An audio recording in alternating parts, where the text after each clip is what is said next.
in Germany on the Pantera European Tour, and for the remainder of tonight's show we're going to be hooking up with the tour headliners because it's time to get far beyond driven with Pantera, and I'm joined by Vinnie and Rex. Nice to see you guys. Welcome back to Headbangers Ball. How are you doing? Great. Good to be here. Yeah. Now, before you actually came to Europe, you'd done like something like 90 shows in America, I think I'm right in saying. Now you've got this extensive European tour. That's a very strenuous touring schedule. I'm wondering how you're coping with the pressures of just being on the road for such a long period. Well, you know, we're not new to this. We've been doing this for a while. We've been on tour for basically 4 years without much of a break except recording the new records. So, you know, we know how to deal with it, and it's definitely getting a little strenuous, you know, but we don't have that far to go before we get a break, and we're looking forward to that. So I think we're hanging pretty good. Do you find that you kind of just get into a routine where you get through every day and it's like a certain pattern? As much as we do it, it's pretty much a procedure you go through. You have to eat at a certain time before you get up on stage and stuff, so it's pretty much routine. I mean, how do you like psych yourself up every night? I mean, here we are in Germany, sound check going on behind us. I mean, did you have to, how can you keep those energy levels up over such a long period? It's really doesn't seem like it's that hard when you have a couple shots of whiskey and put on some heavy tunes and start warming up backstage, and you hear the people, you know they're there to hear you, and they're cheering Pantera, Pantera. It's, you know, that's all the motivation I need. You know, that's enough. That does it right there.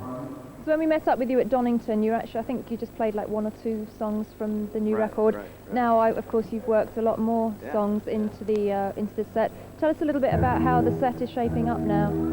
Actually, we've been changing it around over here. You know, basically in the States we had a set that we kept, that we used almost exclusively all the time, and since we've been over here, we've definitely been looking for a little bit more spontaneous action, so we've changed the setup, and we're doing a little bit more stuff off of Far Beyond Driven. We're doing like 7 songs out of the 11 on there, and so, you know, we're getting down with it. We're also breaking out some old stuff that we hadn't played in a long time, stuff off of Cowboys, so it's a good dose of all 3 records for everybody.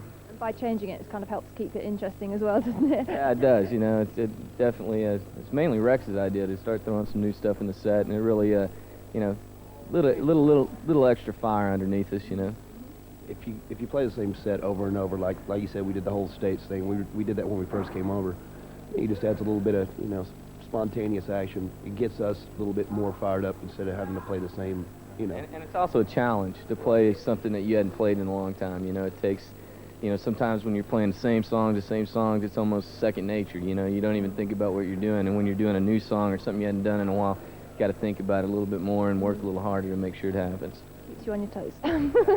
Now that you've had a #1 album, have you found that a lot of things have changed for you in terms of the pressures that you have to deal with and the way people kind of perceive the band and look at your actions and interpret your actions? I would think the only thing really is that the people that didn't want to pay attention to us in the first place, they got to now, because Pantera knocked their favorites, Ace of Base and Bonnie Raitt, out of the #1 slot in the United States. And, you know, the only thing that's been disappointing about it in a small fashion is that a lot of people misinterpret the band. They just take one quick look at it and think we're this way or that way, and they really don't understand what we're all about, and they don't, you know, research it enough before they print their stories or do this or that or the other. Well, we're going to talk to the guys some more very shortly, but we're going to play you lots of Pantera videos throughout this show. You've already seen quite a few earlier on, and actually what we're going to do, we have got your new single Planet Caravan coming up a little bit later on, but we're going to actually show you right now the very first video from Far Beyond Driven, and we're going to show you Pantera with I'm Broken. Stiltskin, that was Footsteps, the second track taken from their debut album The Mind's Eye, which is out now, and Stiltskin are on tour, rather like Pantera, and that's where we are. Pantera European Tour coming to you from Stuttgart, bringing you all the action, and Vinnie and Rex are still with me, and I was going to sort of start with a little bit of a controversial question here, maybe not, but there has been a lot of speculation and rumour in the press.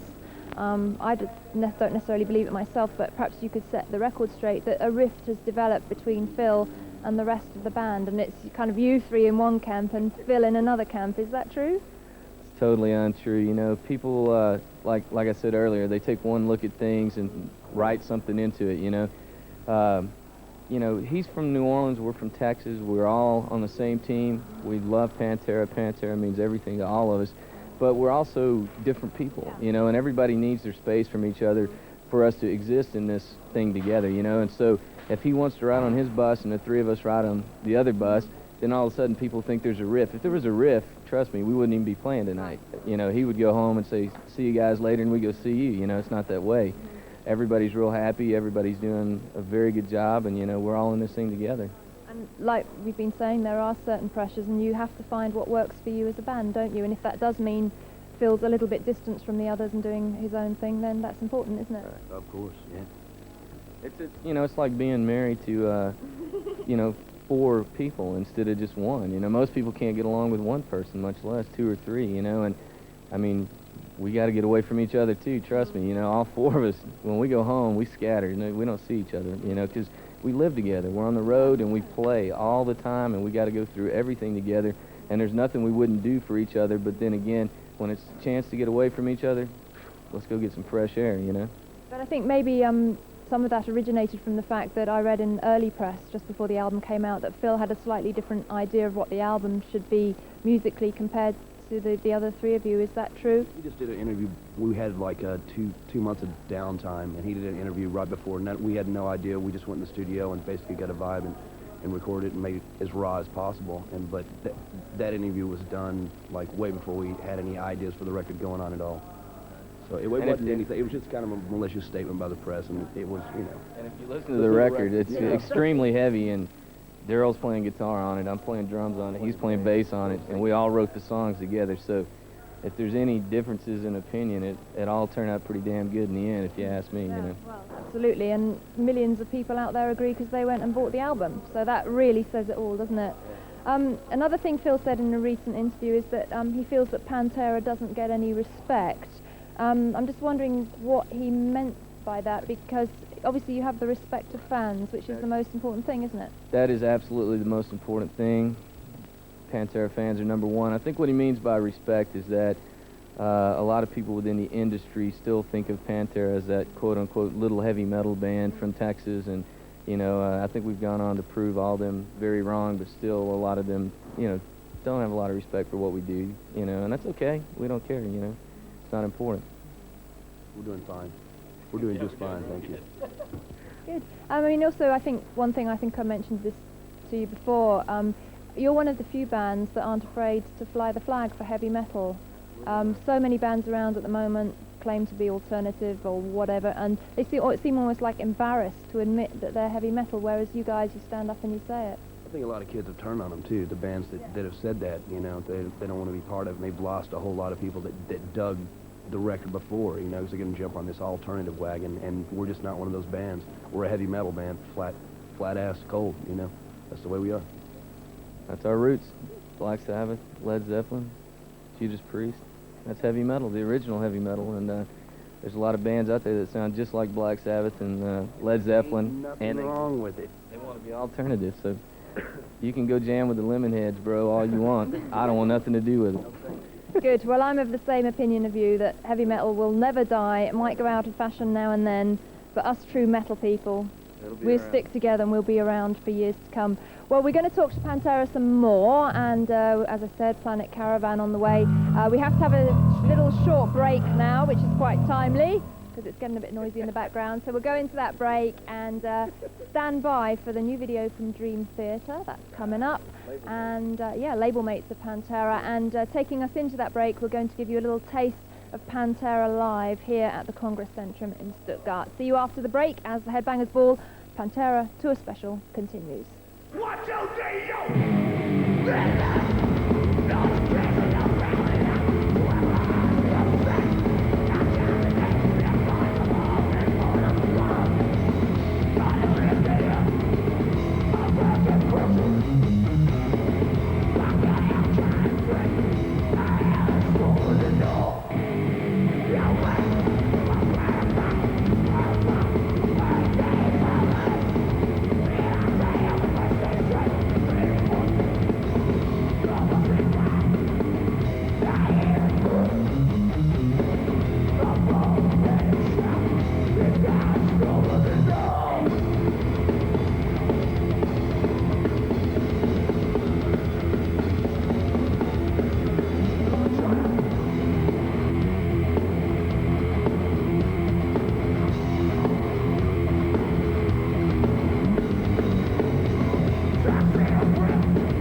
of Headbangers Ball, and we just got back from the new video from Dream Theatre, label mates to Pantera, and that was Lie, the first video from their new album Awake, which is out in the shops as we speak. And that excellent video, as I'm sure you'll agree, was shot on location in New York. So first showing there for Dream Theatre, Lie. We're still talking to Vinnie and Rex from Pantera, and it has to be said that Vinnie is the interview king of Pantera because he's done nearly all the interviews and press on this European tour. And Vinnie, you're talking a little bit about how Pantera had been a little bit misunderstood by the press. What's the most common misconception that people have about the band? What are like the silliest questions that people have asked you? I think you asked me this earlier. I really don't want to go into any big details on this. It's just, you know, they, like I said, they take one look at us and just make assumptions, or they'll go off of a humorous statement that one of us will make and turn it into be a big deal, you know, and it's not, you know, and that's the only way people truly get to know any of us, are reading magazines and seeing TV interviews and this kind of stuff. And unfortunately for us, most of them are magazine interviews. We're not popular TV heroes or anything like that. So well, you are with me. Great. But you know, that's the main thing. You know, just like I said, I don't want to go into details. There's so many different ways I could point a finger at something.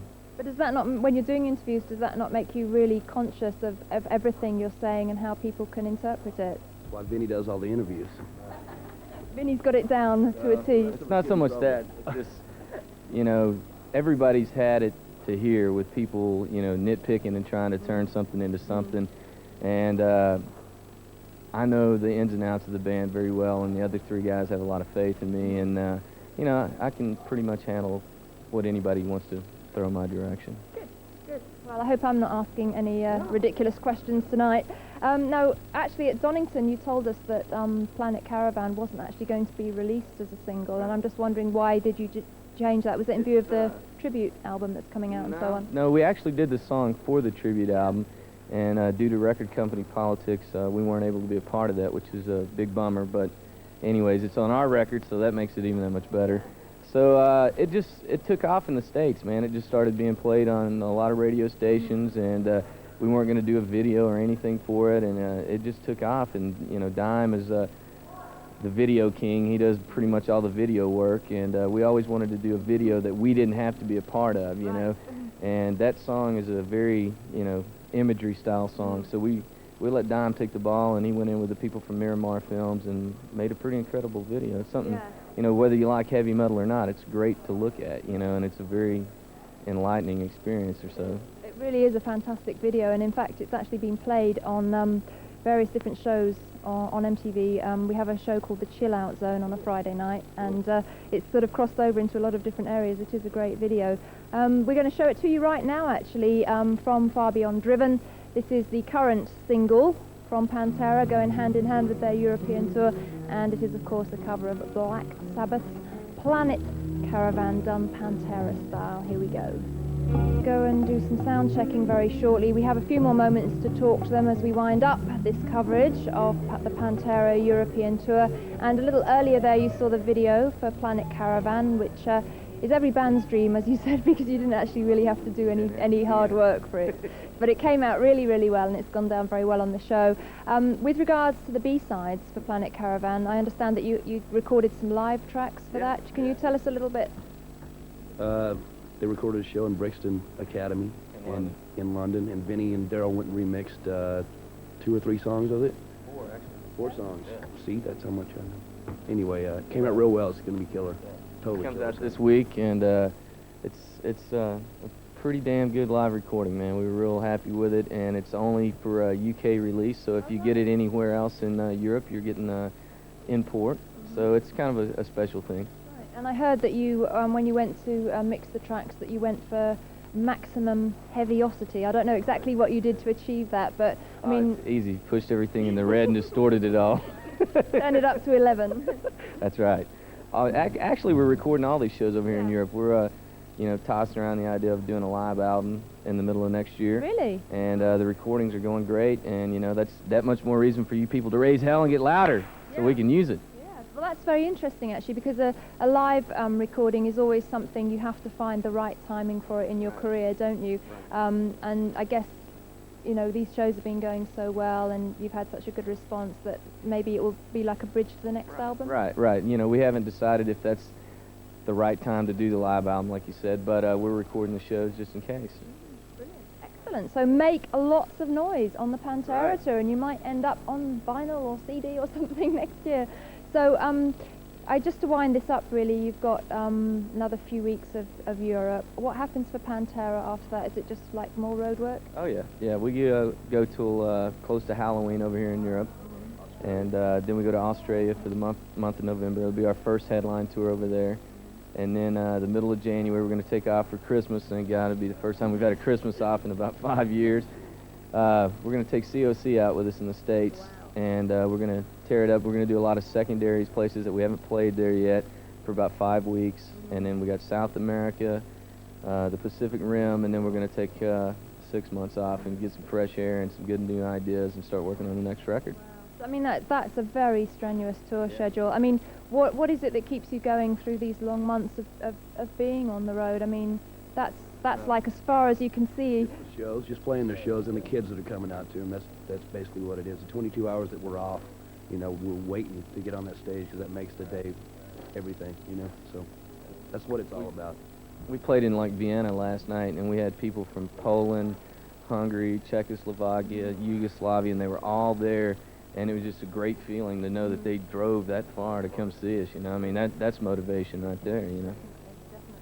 Well, thanks very much to Vinnie and Rex for joining me. It's nice to speak to you both. And, you know, just as the guys said, Pantera, loads more touring.